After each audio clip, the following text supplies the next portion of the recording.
Hey guys, welcome back, and today we're going to be working with tank destroyers. I'm in a Stug 3, and that's a tier 5 German tank destroyer. And here we are in Himmelsdorf, I believe, and it's an encounter battle, so we all start out at one point, and we have to go capture the middle flag or eliminate the other team. So I do not like to go up to that church up there. I like to come down here when I'm in my tank destroyers because this level presents a unique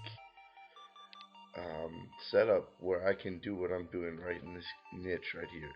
I'm actually going to sit here and pick off guys and basically defend my spot. And notice how I'm not sitting out there. They don't have any other pair of eyes on me, so even though I can see them, they really can't see me, and I know exactly what they're going to be doing because they're not going to rush me, especially this early in the game. So, as you can see here, I'm just actually holding them off and keeping them from coming up to me, so I get a really good hit off there on a heavy. And he doesn't want to move because he's a heavy tank, so I'm just going to keep shooting. I do take some damage, and it does bother me, so I'm going to get out of there. The good thing about the Stug is it's very low, and it's got good armor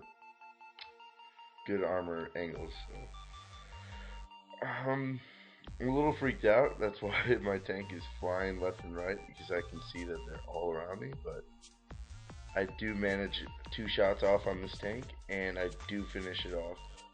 So, got a kill on the board, and I'm still holding my spot. That won't be the case for long because this guy's going to come up and rush me. And this is the only downside to this tactic if you're in a tank destroyer, is you can't take that much damage. So if they move up on you, like now, you're going to be in huge amount of trouble, but it's okay. We got a kill, and I had some fun. This level, this battle, same type of battle encounter.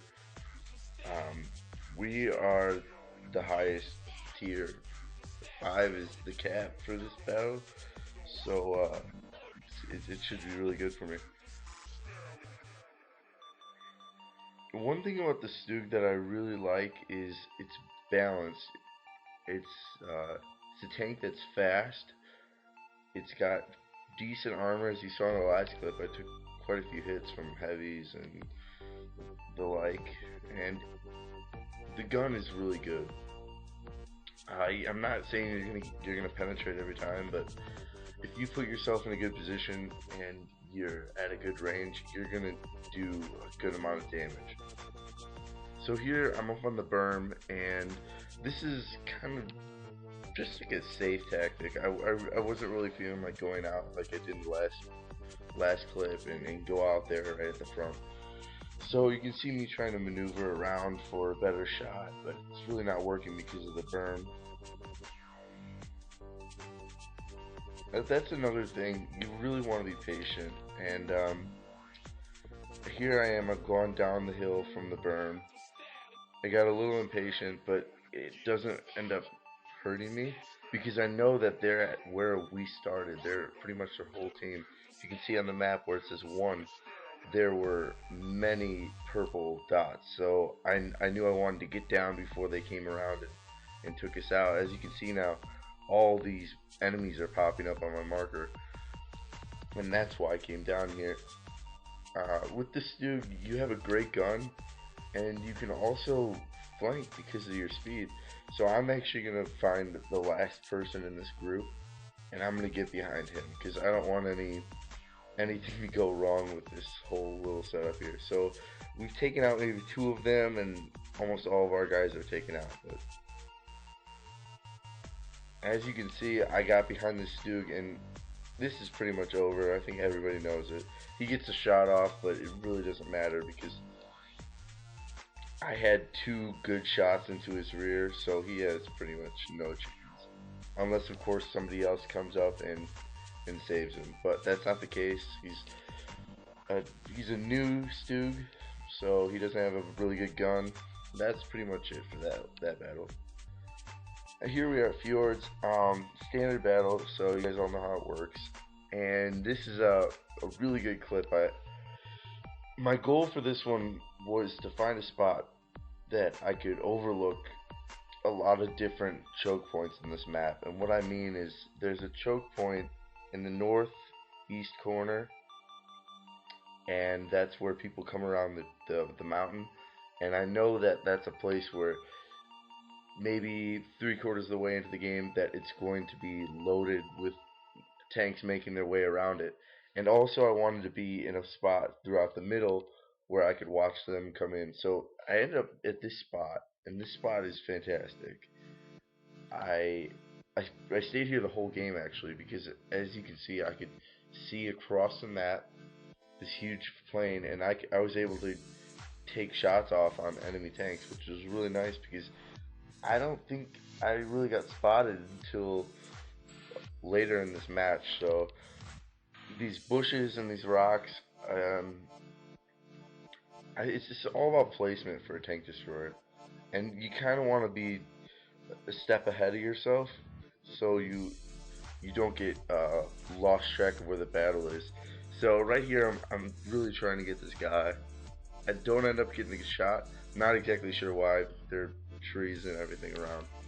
But he gets taken out, and I don't credit this to us being very good because they're obviously not that great of a team, and they're just running into gunfire. But here, this is where I was talking about. They came around the mountain, and I knew there were going to be three of them. That's why I originally chose this location.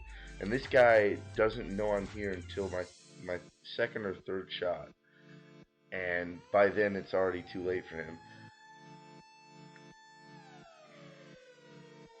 But that's the power of the Stug. You're gonna blow through enemies from 100 to, I'd say, 250 yards or meters. Sorry, 0 to 250. That's where this gun, this upgraded gun, is gonna be for you, and it's really powerful. You're gonna see this again.